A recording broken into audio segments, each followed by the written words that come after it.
Guys, welcome back again to my channel. You know, this issue of Felix Moka coming out to threaten P2B that P2B have crossed the line and that he deserves anything that comes his way. And then again, he came again and raised news and denied the fact that he threatened P2B and said that his lives have been under threat since he made that statement. That over 400 threats have come on his way and they are mostly death threats. And now again, I have a message to him from someone. I think this message was actually a powerful one. I love this video. That's why I wanted to share it to you guys to also get that message with me.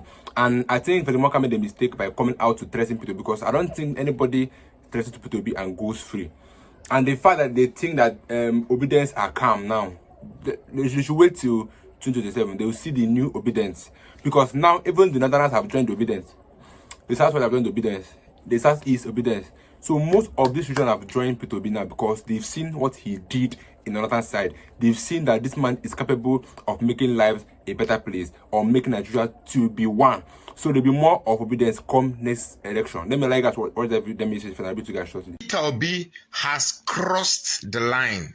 And whatever came to P2B, he should take it. It was very clear. Now, in your second video on Arise TV, you were trying to damage control. Now, why I have decided to make a response to you is because you are from Delta State. You be my brother from Delta State. And do you know why it's so painful? Especially people from South and Southeast. Why this is so painful is that at the end of the day, they use us to fight ourselves.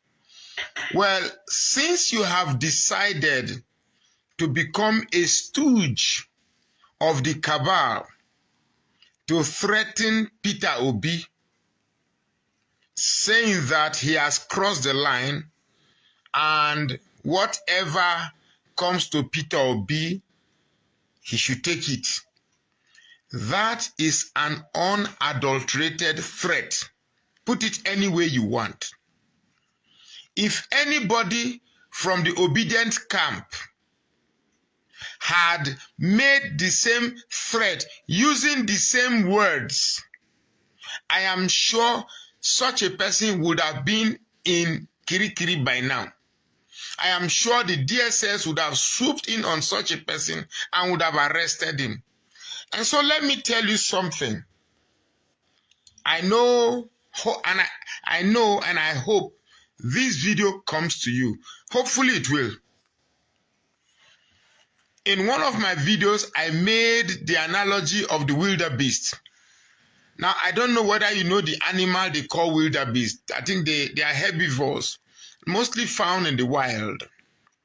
In that video, I said that the wildebeest, they migrate once in a year when the pasture from one side of the river has become overgrazed. They now go to the other side of the river. They migrate twice a year, to the other side of the river where the pasture would have, the greenery of that place would have improved. And I made the analogy, I said, in trying to cross, there's a river they call Serengeti. In trying to cross that river, they don't just rush to cross, because in that river, there are crocodiles. And the crocodiles too, they know and anticipate the migration of the wildebeest. They know that period of migration is a period of plentiful. So when these wildebeest that's including zebras and other herbivores, they come to the edge of the river, they stay. They are watching who will take the first step, who is going to plunge in first on the river. While they are thinking, other wildebeest, other animals, the zebra, they come and they pile up on that edge of the river. Sooner or later, the plunge will have to be made. It could be, let's just say the zebra is Yoruba, the wildebeest is Igbo, the buffalo is Yoruba. Sooner or later, one of the animals will have to make that plunge. Now, what the hardship that you have caused on Nigerians is similar to overgrazing. There's nothing to graze upon again. Nigerians now want to cross the Serengeti River. What is the Serengeti River? That is this administration. We want to cross to the other side of the river where we believe that there is greener pasture. And the greener pasture, we believe, is an administration headed by people with empathy, people with sense, people with futuristic plans. And such people, according to us, by the obedience, believe Peter Obi represents one of them. Now, you may have thought that the silence and the seeming acceptance that has accorded the Tinubu administration in your small brain may have deceived you that the obedient movement is dead with the end of the election. Oh my God, you are so wrong about it. You are so very, very wrong. The obedient movement is just silent, not because they are afraid, not because they are dead, not because they have lost their voice. It's just simply because Peter Obi said, don't do anything. I can tell you without a shred of doubt that if Peter Obi says, take back this country physically and by force, the country is gone. There will be no peace. I think in your small mind of the little things that you are getting from this draconian, devilish, hydra-headed, monstrous administration, you thought it was free to say whatever you want to say. You thought the obedient voice is no longer in existence, and therefore you could come and reverberate some nonsense and trash that Peter Obi has crossed the line. Oh, my brother, you are so wrong. You are so wrong. I can assure you without a shred of doubt that you cannot do Peter Obi anything. If you think you are that strong, pick Peter Obi. Just if you want to test,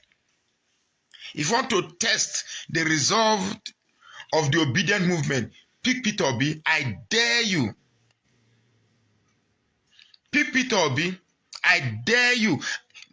That is even too far.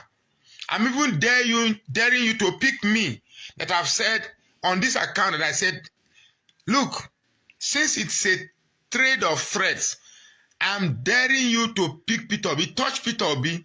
Just touch him. It's not just about mouthing or talking or shouting. I like people who put their money where their mouth is. I dare you.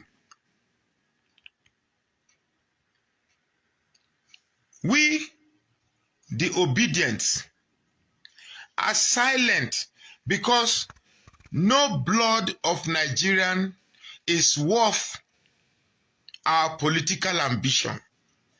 It's not worth it.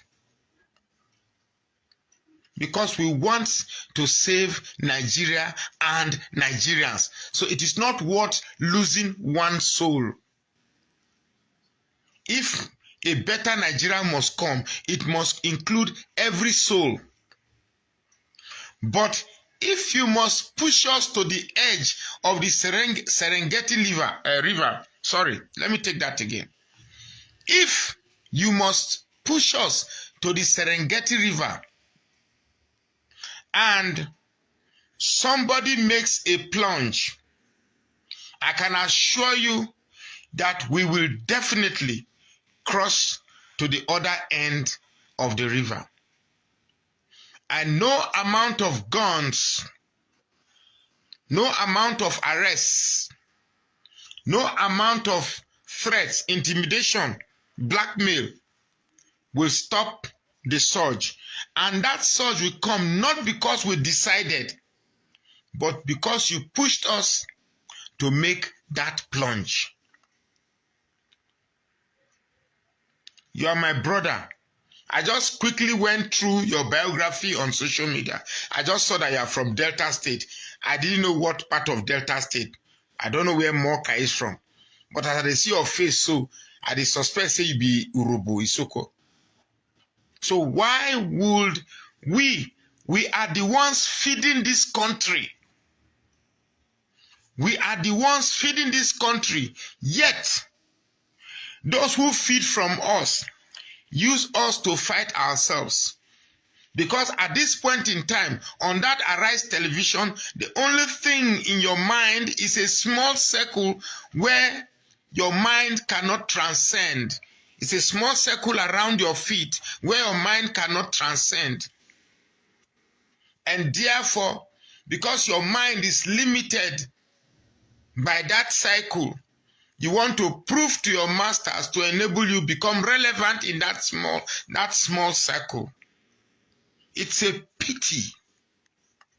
It's a pity that as Southerners, we are so connected or too connected to what we will eat.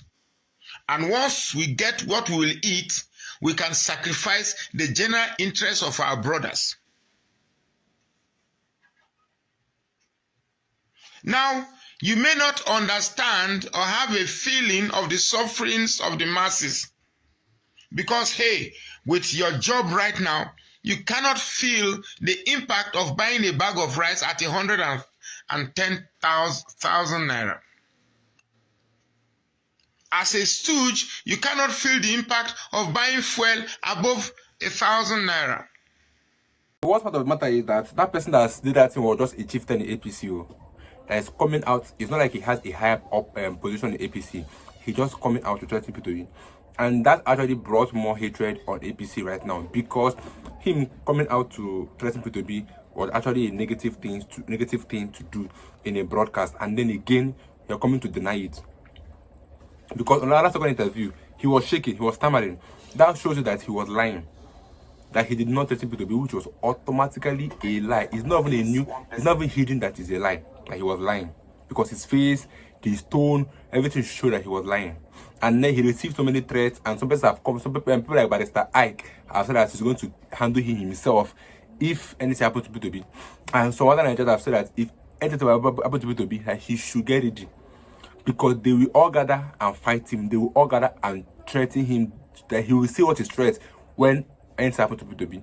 And he said that he have received over 400 death threats from obedience, and that's just a little things. For now, if anything happens to P2B, he will see more threats coming. So I think other guys should hear your views about that in the comment section, and I'll be with you guys shortly in my next video. Don't forget to always subscribe. Stay tuned, guys.